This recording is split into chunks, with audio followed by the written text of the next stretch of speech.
क्या कोई चोर जो किसी के घर में अपनी बुरी नीयत से घुसा हो उसी घर का रक्षक बन सकता है? क्या किसी की बेबसी और लाचारी देखकर एक अपराधी के अंदर का इंसान जाग सकता है? एक ऐसे ही मजबूर इंसान जो अपनी बेटी की जिंदगी बचाने के लिए चोर तो बन जाता है, पर जब वह चोरी करने के लिए घर में घुसा तो वहां की मालकिन की हालत देखकर उसका दिल पिघल गया।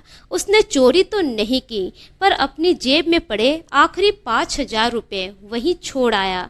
जब अगली सुबह मालकिन को चोर की हकीकत पता चली, तब उसने कानून और इंसानियत दोनों को एक ही आईने में देखने पर मजबूर कर दिया।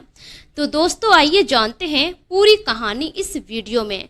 पर वीडियो में आगे बढ़ने से पहले आप सभी से एक ही रिक्वेस्ट है कि वीडियो को लाइक कर दीजिए और चैनल को भी सब्सक्राइब कर दीजिए ताकि मेरा हौसला बढ़ता रहे। दोस्तों, मेरा नाम है तबस्सुम खातून और आप सभी का मेरे चैनल पर स्वागत है। दोस्तों, आज की कहानी है दिल्ली की। दिल्ली में ही एक सुरेंद्र नाम का व्यक्ति रहा करता था। सुरेंद्र आज सिटी हॉस्पिटल में अपनी बेटी के साथ था और वो बहुत मजबूर था। उसकी बेटी वहीं हॉस्पिटल के बेड पर बेहोश पड़ी हुई थी और वो सुरेंद्र अपनी बेटी के ही सामने फूट फूट कर रो रहा था, क्योंकि डॉक्टर ने बताया था कि अगर 48 घंटे के अंदर 5 लाख रुपए जमा नहीं किए तो तुम्हारी बेटी का ऑपरेशन नहीं होगा। दरअसल जो सुरेंद्र की बेटी थी उसकी उम्र 7 साल की थी। उसका नाम था रिया और उसके दिल में छेद था, उसी का ऑपरेशन होना था। लेकिन अब सुरेंद्र के पास पैसे नहीं थे। वो अपने रिश्तेदार, दोस्त यार सभी को फ़ोन करता है मदद के लिए, लेकिन कोई उसकी मदद नहीं करता है। अब जो सुरेंद्र था हॉस्पिटल से बाहर निकलता है और हॉस्पिटल के बाहर एक बेंच पड़ा हुआ था, वहीं पर बैठकर वो फूट फूट कर रोता है। कुछ देर के बाद अब जो सुरेंद्र था वो ठान लेता है कि अब वो चोरी का रास्ता अपनाएगा। अपनी बेटी को बचाने के लिए वो चोरी भी करेगा। जबकि उसके पिता हमेशा उसे सच्चाई और ईमानदारी का सीख दिया करते थे, लेकिन आज सुरेंद्र अपनी बेटी की जान बचाने के लिए चोरी करने के लिए भी तैयार हो जाता है। उसके बाद सुरेंद्र अपने एक दोस्त को फ़ोन करता है और फ़ोन करके पूछता है कि शहर में ऐसा कौन सा एरिया है जहां मैं चोरी कर सकता हूं, जिस घर में बहुत माल दौलत है। अब जो उसका दोस्त था दिल्ली के ही एक ऐसे अमीर शहर के बारे में बताता है जहां पर बहुत ही ज़्यादा अमीर लोग रहा करते थे, और एक ऐसे घर का एड्रेस देता है जहां पर एक बुजुर्ग महिला रहा करती थी जो कि बिजनेसमैन की बीवी थी। अब जो सुरेंद्र था उस घर का पता तो ले लेता है। अब आधी रात को उसी इलाके में चला जाता है और जिस एड्रेस पर उसका दोस्त जाने को कहा था उसी घर में चला जाता है। जब वो घर के अंदर घुसता है तो देखता है कि पुराने पुराने फर्नीचर रखे हुए हैं, लेकिन उसमें बहुत ही ज़्यादा धूल लगी हुई थी। सुरेंद्र को ऐसा लगता था कि इस घर में वर्षों से कोई लोग नहीं रहा है, इसी वजह से इतनी गंदी पड़ी हुई है। वो पूरे घर को छान मारता है। अंत में वो जाता है एक कमरे में, जिस कमरे में एक बुजुर्ग महिला सोई हुई थी जिनकी उम्र लगभग 70 साल की थी। अब दबे पाव सुरेंद्र उस बूढ़ी महिला के सामने चला जाता है। बगल में एक पर्चा रखा हुआ था और कुछ दवाइयाँ रखी हुई थी। जब सुरेंद्र उस पर्चा को खोलकर देखता है तो पता चलता है कि इनकी भी तबीयत खराब है और उस पर्चे में रेड डॉट लिखा हुआ था। उससे समझ जाता है सुरेंद्र कि इनके पास शायद पैसे भी नहीं है दवाइयाँ खरीदने के लिए। अब सुरेंद्र के मन में तरह तरह के ख्याल आने लगते हैं कि जिनके घर में मैं चोरी करने के लिए आया हूँ ये तो खुद लाचार है, ये तो खुद बेबस है, इनका तो कोई सहारा भी नहीं है। तभी सुरेंद्र की नज़र पड़ती है सामने रखे एक फटी पर्स पर। जब सुरेंद्र उस पर्स को खोल कर देखता है तो उसमें कुछ सिक्के होते हैं और 10 का फटा नोट होता है। अब सुरेंद्र एकदम से पिघल जाता है। उसे समझ में नहीं आ रहा था कि वो क्या करेगा और उस घर में चोरी करने लायक कुछ था भी नहीं। तभी सुरेंद्र अपने पॉकेट में हाथ डालता है जिसमें कि 5,000 रुपये होते हैं। वो भी सुरेंद्र अपने किसी दोस्त से उधार लिया हुआ था अपनी बेटी का एक टेस्ट करवाने के लिए। अब सुरेंद्र उस 5,000 रुपये को निकालता है और बूढ़ी औरत की तकिया के नीचे रख देता है और आंखों में आंसू लिए हुए उसी कमरे में एक टूटा खिड़की होता है, खिड़की को खोलकर वहां से बाहर चला जाता है। अब इसी तरह से धीरे धीरे अगला दिन निकल आता है। अगला दिन निकलता है जब सुबह सुबह के वक्त उस महिला की आंखें खुलती है। उस महिला का नाम होता है शांति। जब शांति जी की आंखें खुलती है और वो जब खिड़की की तरफ देखती है तो हैरान हो जाती है। वो सोचने पर मजबूर हो जाती है कि आखिर ये खिड़की खुला कैसे, मैं तो सोई थी तब उससे पहले बंद की थी।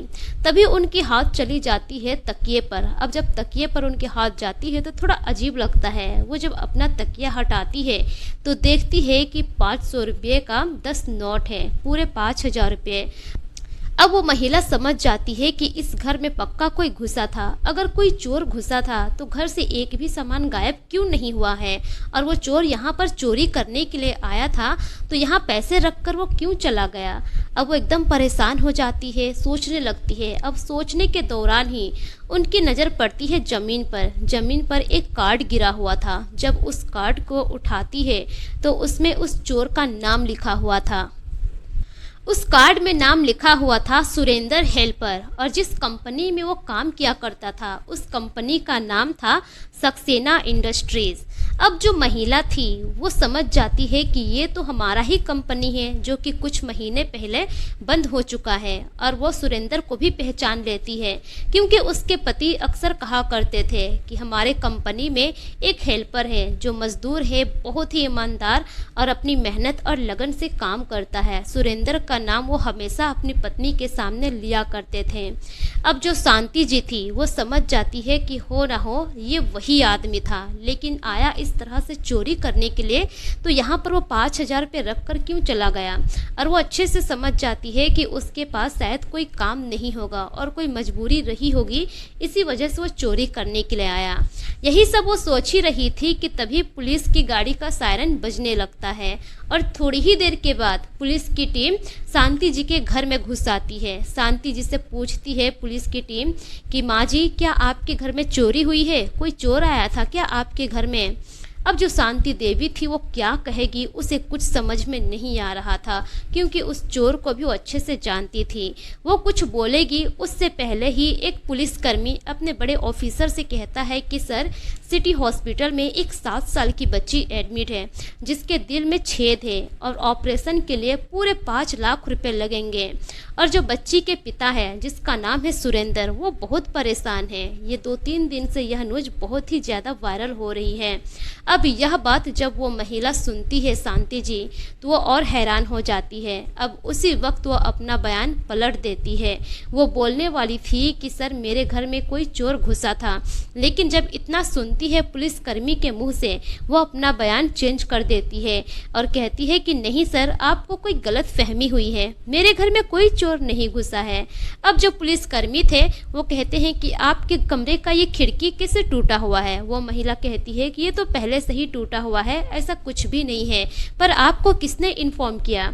तब जाकर पुलिस कहते हैं कि आपके ही इलाके से किसी व्यक्ति ने मुझे इन्फॉर्म किया था, तभी मैं यहाँ पर आया हूँ। जब आप खुद कह रही है कि आपके घर में कोई चोरी नहीं हुई है, कोई चोर नहीं घुसा है, तो हो सकता है कि नहीं आया होगा। उसके बाद पुलिस की टीम वहाँ से लौट जाती है। उसके बाद जो शांति जी थी वो परेशान हो जाती है, अपना एक संदूक खोलती है। उस संदूक में उसके पति के दिए हुए बहुत ही पुराने जेवरात थे।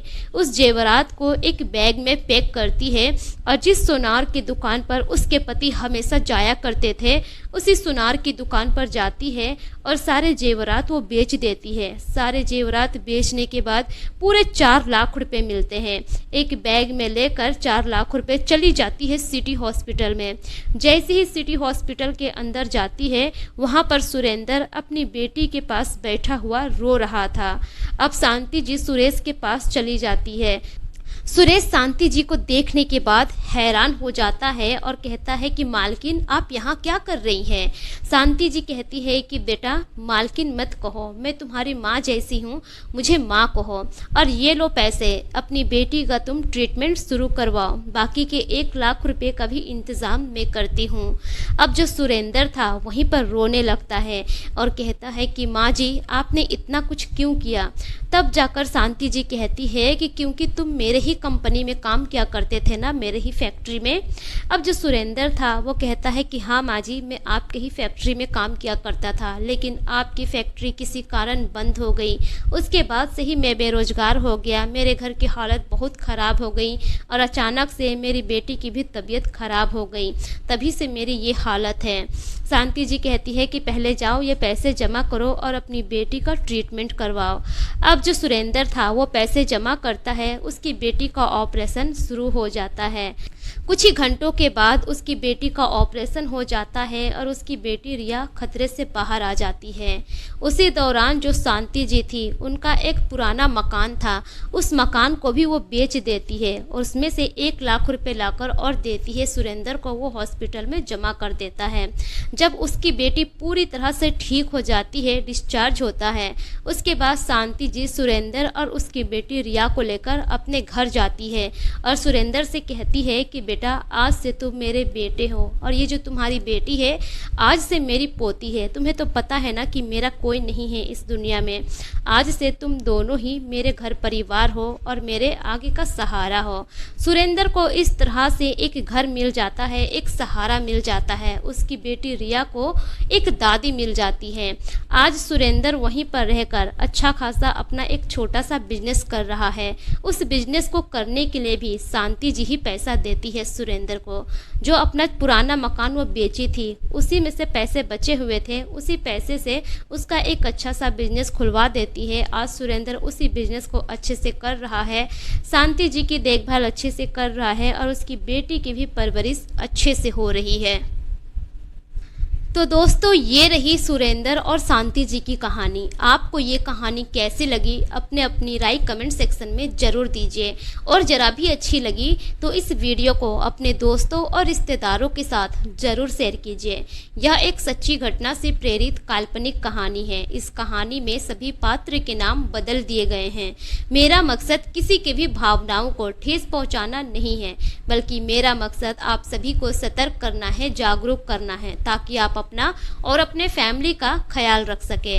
मेरे पिछले वीडियोस में जितने भी लोग कमेंट किए हैं उनके नाम कुछ इस प्रकार से हैं। असलम साद गोपालगंज बिहार से, मुकेश कुमार रजक कोटला नई दिल्ली से, संजय बहादुर गढ़ हरियाणा से, अबू सैफ अंसारी कुवैत से, आयूब अंसारी यूपी से, शिवनंदन सिंह, यूएस तिवारी हर्ष तिवारी उत्तर प्रदेश से, जय सिंह सोनीपत हरियाणा से, सुरजीत सिंह यूएसए से, मोहम्मद अमजद अहमद कुशीनगर उत्तर प्रदेश से, मोंटी चंडीगढ़ से, हिमेश धिमन पटियाला पंजाब से, मास्टर शरीफ नगीना टेलर वजीराबाद दिल्ली से।